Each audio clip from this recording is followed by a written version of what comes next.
των αγώνων.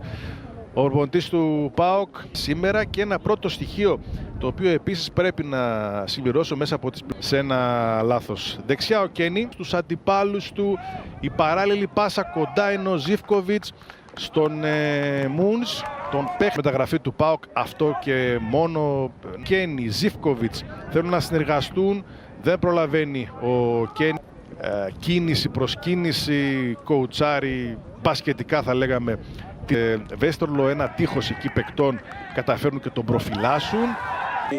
Ο Ιταλός προπονητής, τουλάχιστον στο ξεκίνημα και της δεύτερης φιλικής αναμέτρησης, είναι όρθιος για έναν ΠΑΟΚ ο οποίος αναφέρθηκε εσείς στα ονόματα των ποδοσφαιριστών που είναι διαθέσιμοι. Ο Μπάκο, ο Μούνς έστωσε την μπάλα με το χέρι, συνεχίζει το... Πριν από λίγο έδωσε κάποιες οδηγίες στον Μπέρδο για το πώς πρέπει να πιέζει στοχευμένα να κάνει αυτό το...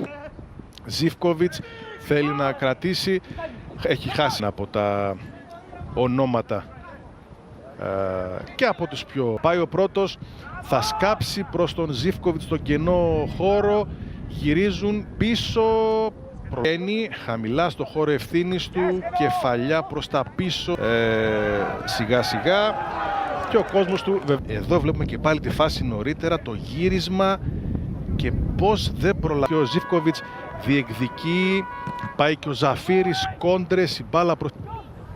Και επαναλαμβάνουμε, η προσπάθεια του ΠΑΟΚ. Δεν καταφέρουν να κλέψουν σε πρώτο χρόνο, ούτε σε...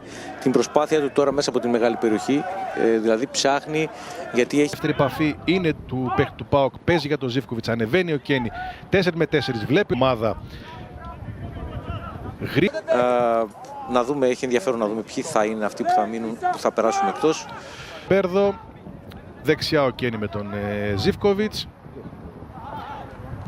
Ο ΠΑΟΚ έχει τώρα Τσιφτσί στο τέρμα, Δίδυμο και Κωσίδη, δεξιά ο ψηλός Μπαταούλας Κλάρνακας, εδώ και πάλι στη δική του βάση, και το άλλο Σάββατο του ΠΑΟΚ με την προσθήκη του Ελουστόντο, την επιστροφή, έβγαλε 1-2 σουτ μακρινά των παιχτών του ΠΑΟΚ, των Λάτουβερς.